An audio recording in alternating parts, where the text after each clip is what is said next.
So welcome to our last session. We're in our last hour, so thank you very much for staying around for this, and welcome to anyone who's just joined us. My name's Alison Kenwood. I'm the Executive Director of Strategy and Planning at the Women's, and I have the pleasure of managing the Strengthening Hospitals Response to Family Violence team, who have done a great job today, and it's been a really enjoyable event. Hopefully you've all enjoyed it so far as well.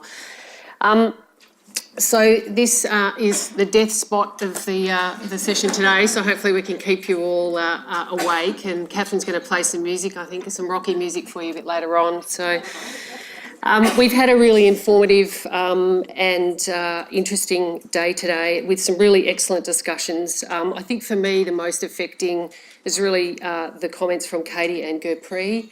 I think they remind us the important work we do and how fantastic this program is, and how we congratulate the department on funding extensively now across the state, so this work can be expanded on.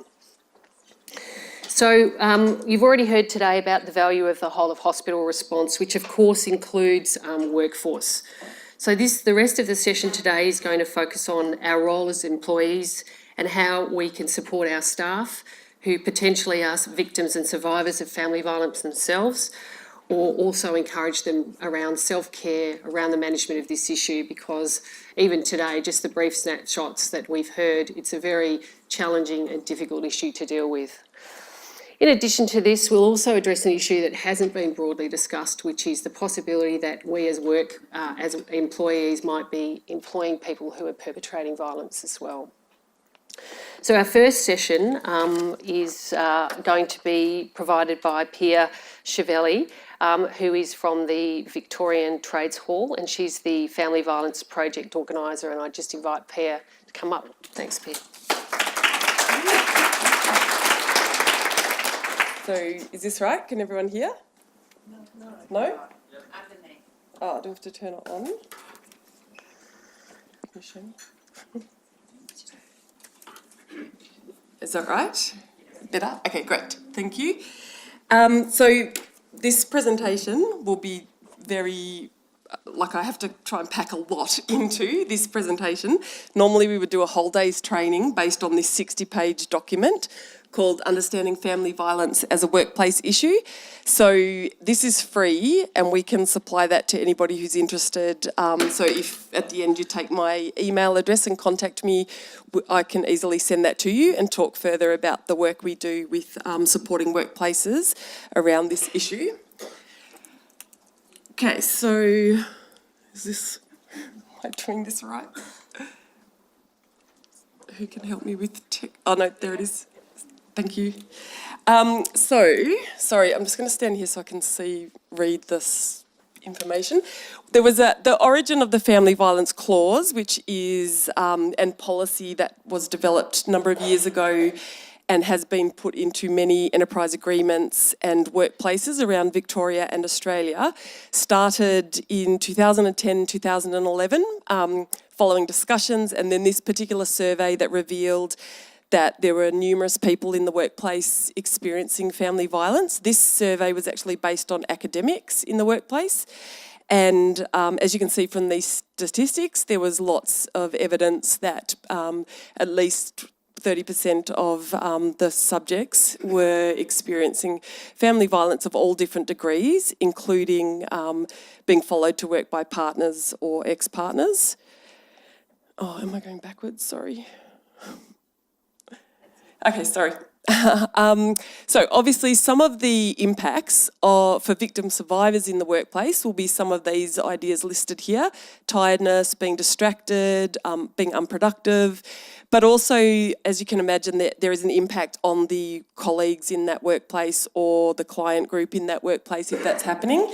And so in a workplace where there isn't an openness about people's personal experiences, somebody might feel they have to keep that quiet and just appear to be unproductive or slack or unavailable for work, which makes it very difficult for the people around them and also can lead to them getting disciplined.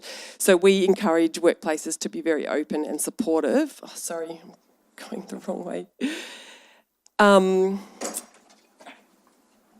Likewise, some of the impacts of... So I note that earlier Kelsey talked about men men who choose to use violence, and I agree. But at this point, we're using that language, but I do understand your point, and I take your point. But we are using the language of perpetrator at this point in our work. And so there are issues around safety, not just of actual victim survivors in the workplace, but other people in the workplace where a perpetrator may be working.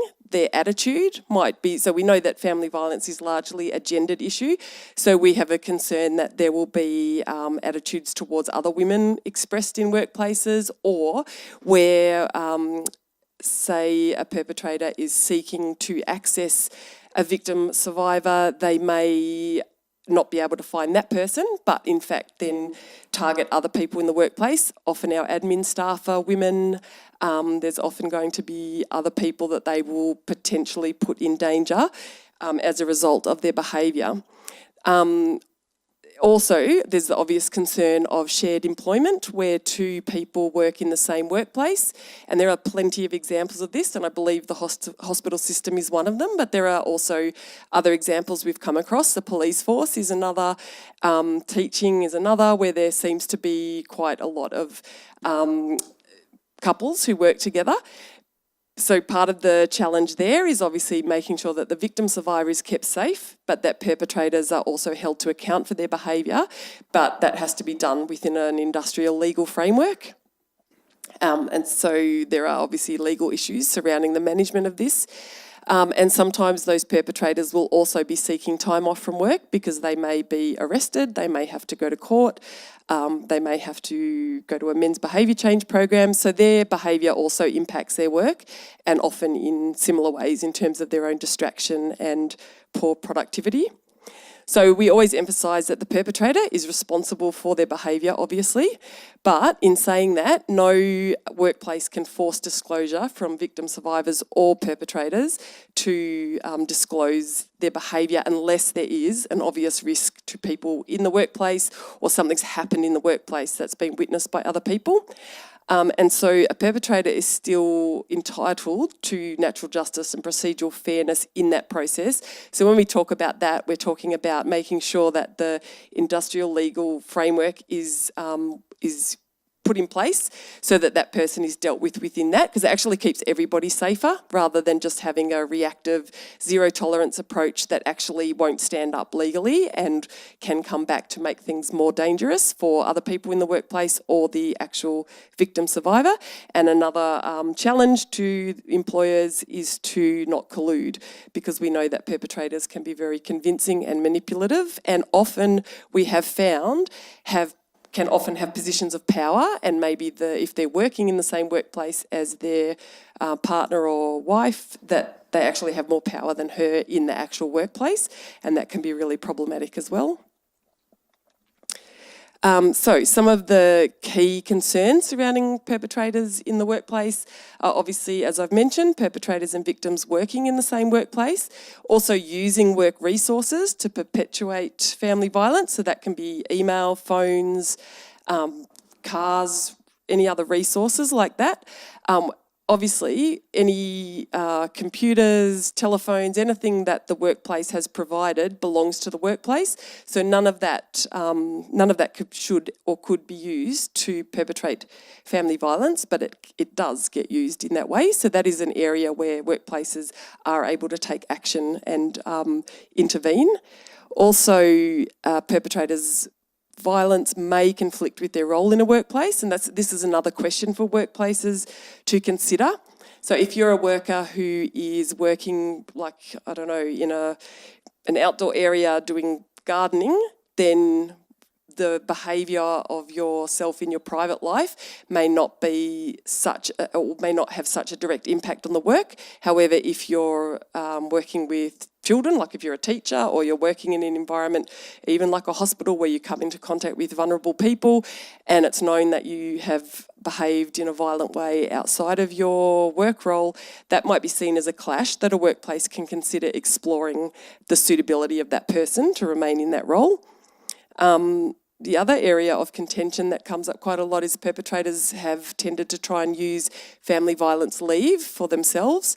So we would say from our point of view that is not what it was ever developed for. It was developed for victim survivors. We totally support workplaces supporting somebody to change negative behaviour, but we also think that person needs to be accountable for that behaviour, and they could consider using annual leave, sick leave, or leave without pay rather than family violence leave, which was originally developed for victim survivors to access with no questions asked so that they could get the breather that they need. However, it has happened, and some workplaces have decided to allow that to happen. So that is a challenging one for workplaces to consider.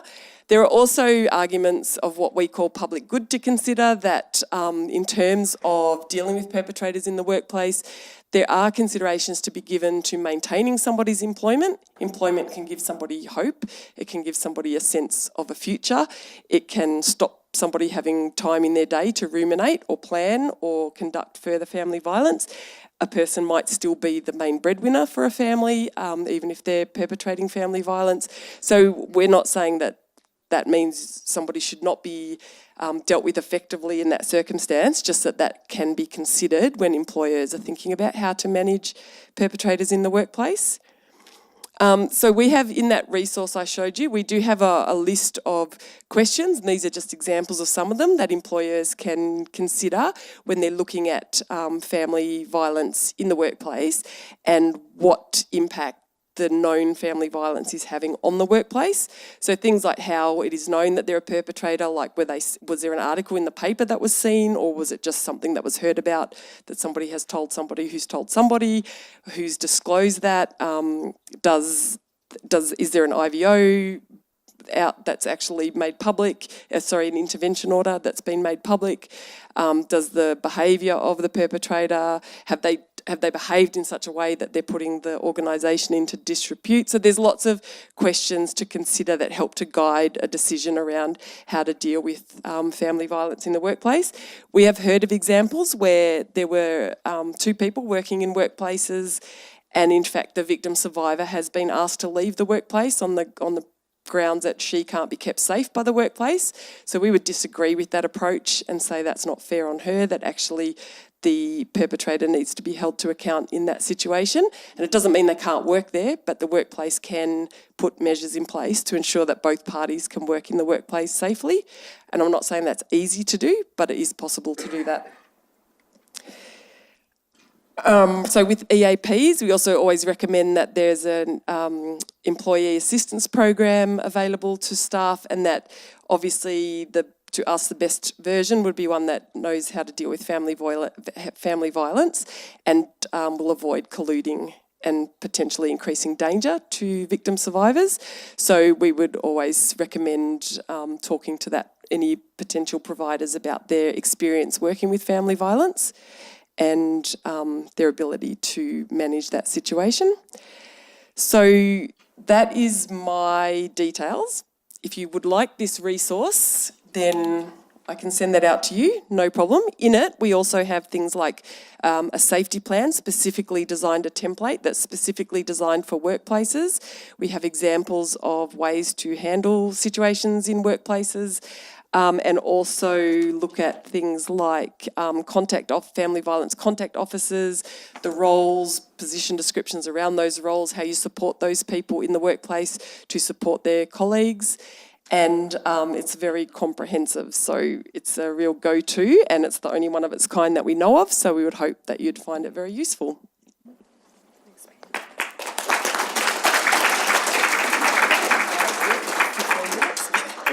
Thank you. Thanks very much, Pia. Sit down? I think, yes, thanks.